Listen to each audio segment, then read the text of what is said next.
Assalamualaikum warahmatullahi wabarakatuh. A'udzubillahi minasyaitonirrajim. Bismillahirrahmanirrahim. Alhamdulillahirabbil alamin wassalatu wassalamu ala asrofil anbiya'i wal mursalin wa ala alihi wa sahbihi ajmain wa ba'du. Para mahasiswa yang saya cintai, pada kesempatan kali ini kita masuk ke dalam bab terkait dengan ilmu-ilmu hadis. Jadi cabang-cabang ilmu hadis itu ada apa saja? Kalau kemarin kita sedang membahas terkait dengan sejarah kodifikasi hadis, di mana ilmu hadis itu baru berkembang pada masa Umar bin Abdul Aziz ketika memerintahkan kepada Syekh Al-Jufri dan beberapa koleganya. Dalam kesempatan kali ini kita akan membahas terkait dengan cabang-cabang ilmu hadis itu sendiri.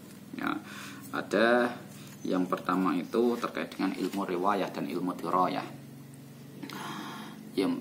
Ilmu riwayah hadis ini kita akan berbicara terkait dengan sistem periwayatan itu sendiri. Karena dalam hadis itu pasti terdiri dari dua unsur. Yang pertama adalah perawi, yang kedua adalah matan hadis atau isi teks dari hadis itu sendiri. Nah, ketika kita berbicara masalah perawi hadis, maka kita akan berbicara terkait dengan ilmu riwayah.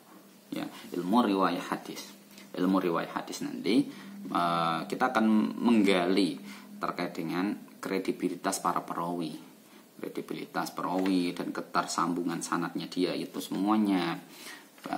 Ini nanti menggunakan beberapa ilmu termasuk ilmu ada ilmu jarh wa ta'dil, ilmu rijalul hadis, ya. Dan yang lain-lain itulah termasuk ya. Itu. Terus yang kedua itu terkait dengan dirayah tadi. Ilmu dirayah ini ilmu yang membahas terkait dengan matan dari hadis itu sendiri, teks dari hadis. Bagaimana cara saya memahami dari teks ini? Ya, dari teks ini saya harus bagaimana? Apakah saya memahami secara literal apa adanya teks? Misal ada hadis yang mengatakan umirtu an uqatilan nas hatta yasyhadu an la ilaha illallah. Apakah itu hadis itu dipahami secara literal yang berarti begini, saya diperintahkan untuk memerangi setiap manusia sehingga dia mau bersyahadat asyhadu an la ilaha illallah. Kalau memang ini dipahami secara literal, maka kita bisa jadi teroris semua ini nanti. Nah, ini. Maka dari itu dalam ilmu hadis dirayah ini ada beberapa macam fan ilmunya sendiri, mulai dari ma'anil hadis, fahmul hadis, ya, ada tasih wa tahrif, muhkam mutasyabih, gharibul hadis dan seterusnya. Nah, ini banyak cabang-cabang keilmuan yang perlu kita ketahui terlebih dahulu sebelum kita melangkah. Nah, yang kedua, tadi kan yang pertama itu kan terkait dengan riwayat dan dirayah ya. Nah, yang sekarang kita membreakdown dari riwayah dan dirayah itu ada apa saja ilmu-ilmunya itu tadi. Nah, yang pertama ada yang namanya ilmu rijalul hadis. Ilmu rijalul hadis ini termasuk ilmu untuk mengetahui para perawi hadis. Ya, para perawi hadis. Perawi-perawi hadis itu siapa saja sebenarnya? Ya, siapa saja? Apakah dia termasuk golongan sahabat, ataukah dia itu termasuk golongan tabi'in atau tabi'in? Bahkan lebih detail lagi ada sahabat tua, sahabat muda, tabi'in tua, tabi'in muda, ada tabi'in tua, tabi'in muda. Nah, ini kita akan berbicara masalah tahun, ya, dating, penanggalan tadi tahun. Tahunnya dia kapan lahirnya? Nah, ini akan ilmu rijalul hadis namanya. Nah, rijalul hadis. Jadi kalau dalam definisi yang diberikan dalam kitab itu kan ilmun yubahatsu fihi an ruwatil hadis minas sahabah wa tabi'in wa man ba'dahum. Jadi intinya kita mengetahui perawi hadis itu dari tingkatan mana, sahabi atau tabi'in atau seterusnya. Nah, ini. Yang kedua itu terkait dengan ilmu al-jarh wa ta'dil. Ilmu al-jarh wa ta'dil. Ilmu al-jarh wa ta'dil ini lebih ke menilai terkait dengan kredibilitas perawi. Perawinya itu kualitasnya dia itu adil atau bukan, dia thiqah atau bukan, ya, dia lobit atau bukan, dia memiliki perangai yang baik atau bukan, suka berbohong misalkan. Nah ini, maka dari itu ilmu ini namanya al-jarh wa ta'dil, ya. Jadi kalau dalam definisi di kitabnya itu disebutkan ilmun yubhasu fihi an jarhir rawah wa ta'dilihim bi alfadin makhsusatin wa an maratibi tilkal alfad. Jadi ilmu yang menerangkan tentang kecacatan para perawi dan tentang keutamaan, atau kalau ta'dil itu lebih ke pujian, ya, jadi puji. Tapi kalau al-jarh, perawi itu dikritik, bisa saja dihina atau di apa. Nah, menggunakan redaksi-redaksi khusus. Nah, dalam kitab al-jarh wa ta'dil misalkan disebutkan al-kadzab, wah itu sangat naif itu, ya sangat buruk. Dia sebagai pembohong. Nah, kalau sebagai pembohong maka kira-kira bisa dipakai nggak kira-kira kredibilitas itu? Nah ini majruh, dari perawi tadi majruh, dijarah. Nah, tapi kalau ditakdil misalkan dia menggunakan istilah ausaq, dia sangat sekoh kan gitu, sangat sekoh. Berarti dia ini unggul. Nah jadi senggot-senggot atau redaksi-redaksi yang digunakan secara khusus tadi memiliki derajat-derajat khusus. Tidak seluruhnya sama. Jadi tergantung penggunaan redaksi tadi. La yukhadu minhu misalkan. Jadi jangan mengambil darinya. Nah, jangan mengambil darinya berarti mengindikasikan bahwa perawi itu sering melakukan kebohongan. Nah, ini kita akan belajar dalam kitab Al-Jarh wa Ta'dil. Nanti ada mata kuliahnya sendiri nanti ini. Biasanya ilmu jarh wa ta'dil ini sekaligus dalam ilmu rijalul hadis tadi. Ya, banyak kitab-kitabnya. Terus selanjutnya itu apa itu? Ilmu fannul mubahamat. Ya. Fannul mubahamat ini disebutkan begini. Ilmun yu'rafu bihil mubahamu alladhi waqa'a fil matni aw fis sanad. Jadi dia akan mengetahui apa ya jenis ilmu yang digunakan untuk melacak ada yang missing, ada yang hilang dari matan itu atau dari sanad sendiri. Nah, ini yang digunakan dalam ilmu mubahamat. Barangkali ada perawi yang hilang. Nah, caranya gimana Pak? Nanti ada mata kuliahnya sendiri. Yang jelas ada intinya secara garis besarnya kita akan melakukan komparasi. Kita mencoba membandingkan dengan teks-teks yang lain. Barangkali di situ akan kekonangan, ketahuan mana yang hilang dari hadis tadi, entah baik di perawinya maupun di matan hadis tadi. Nah, ini namanya fannul mubhamat. Yang selanjutnya itu ada yang namanya ilmu tashyif wa tahrif. Jadi at-tashyif wa tahrif itu gini. Kalau at-tashyif itu perubahan dari huruf tadi. Tidak hanya perubahan. Jadi perubahannya ini sangat lembut sekali. Bisa saja berubah pada wilayah titiknya misalkan. Misal ada tulisan qoblun. Qoblun itu kalau dihilangkan titiknya semua ya, itu kan bisa dibaca filon, qotlun. Ya, semuanya kan gini, terus lam, ya. Kalau titiknya dihilangkan semua, itu bisa saja salah. Ya, nah ini namanya tashif. Ini pernah terjadi cerita karena ada orang yang salah menulis habbatus sauda dawaun likulli da'in. Karena kelebihan satu titik menjadi hayatus sauda.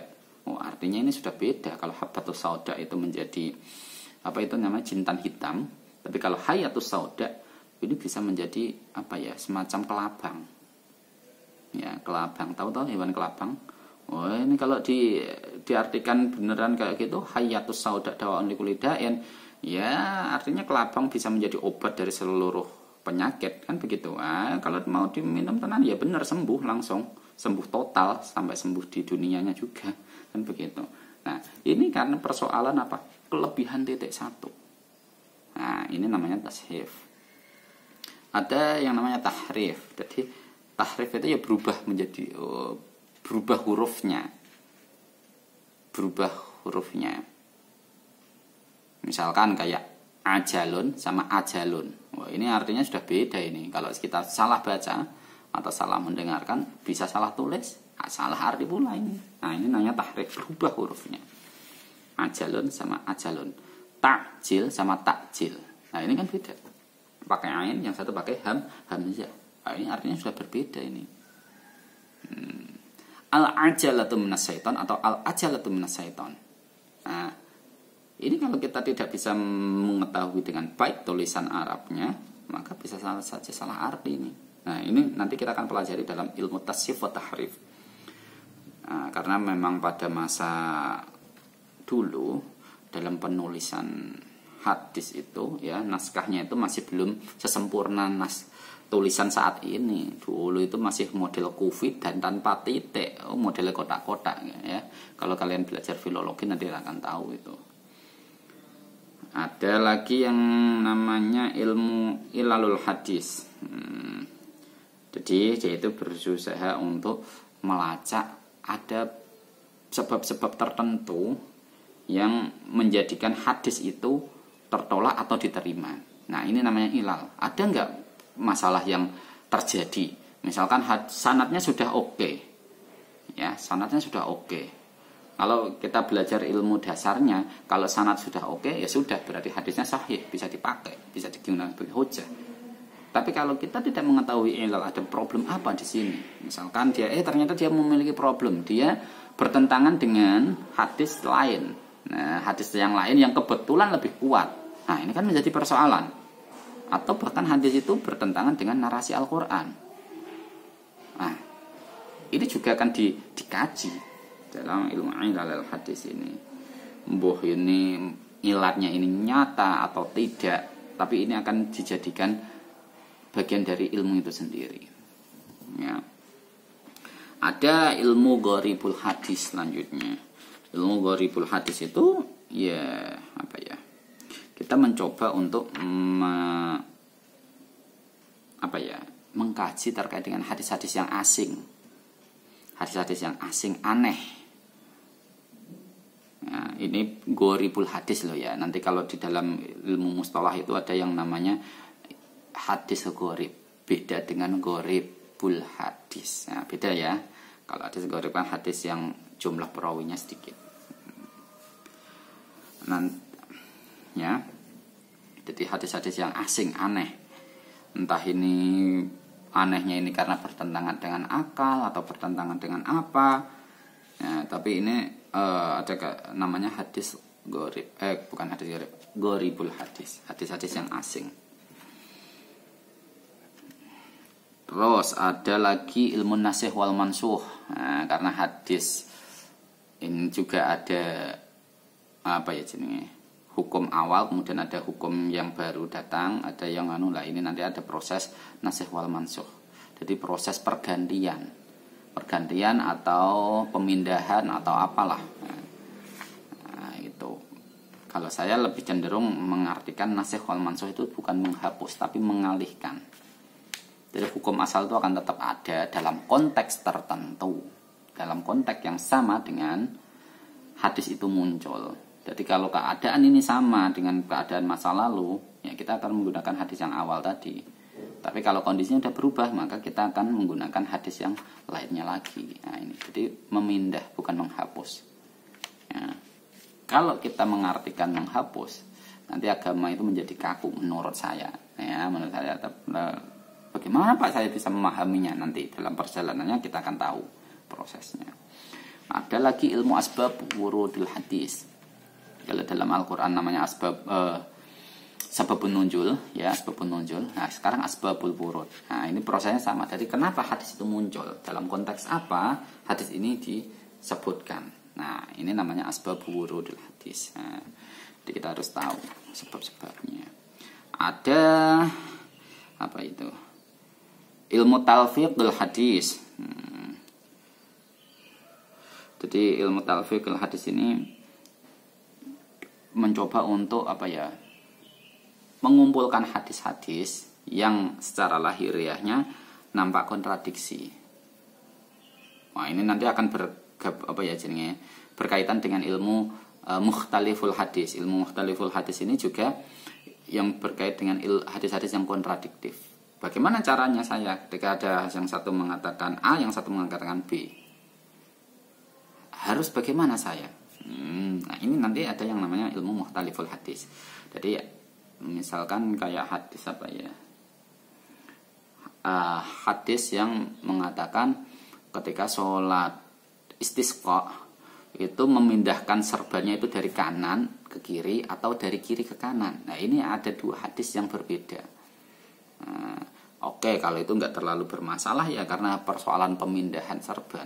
Nah, kalau yang lain bisa saja ada yang bermasalah. Nanti ada ilmunya sendiri. Silakan nanti dipelajari ilmu mukhtaliful hadis, ada mata kuliahnya. Terus ada yang namanya ilmu mustalahil hadis. Ilmu mustalahil hadis ini termasuk ilmu untuk mengetahui istilah-istilah dalam hadis. Ya, karena istilah dalam hadis itu sangat-sangat banyak. Itu akan dipelajari dalam ilmu mustalahul hadis. Misalkan kayak istilah mustakhraj. Mustakhraj itu apa? Mustadrak itu apa? Ya. Sahih itu apa? Hasan itu apa? Ada siqatur ruwah itu apa? Ziyadatus siqah itu apa? Lah nanti di ilmu mustalahul hadis. Nah, nanti ada mata kuliahnya sendiri juga ini. Nah, sebenarnya masih banyak lagi ya, masih banyak lagi ilmu-ilmu hadis ini yang ada, tapi ini yang saya sebutkan tadi itu apa ya, menurut saya yang sering muncul dalam kajian hadis, yang pengembangannya banyak sekali. Ada ilmu ma'anil hadis. Ilmu ma'anil hadis tadi itu terkait dengan cara memahami hadis. Fiqhul hadis juga sama. Fiqhul hadis. Bahkan di sini ada living hadis ya, di madhab Jogja itu yang namanya living hadis, living tradition. Bagaimana hadis itu diperformasi oleh masyarakat. Nah, itu adalah cabang-cabang ilmu hadis yang bakal kalian pelajari selama kuliah di S1. Bisa saja nanti kalau tidak selesai di S2-nya nanti ada lagi. Nah, itu ya. Oke. Kalau memang mau lebih dalam lagi, silahkan baca buku terkait dengan ulumul hadis, nanti bisa baca semuanya di sana. Ya. Untuk selanjutnya adalah penugasan. Penugasan seperti biasa, kalian membuat resumen terkait dengan materi cabang-cabang ilmu hadis ini. Ya. Kemudian silahkan diupload di Google Classroom. Nanti akan saya nilai di sana. Kurang lebihnya saya mohon maaf yang sebesar-besarnya. Akhirul kalam, wassalamualaikum warahmatullahi wabarakatuh.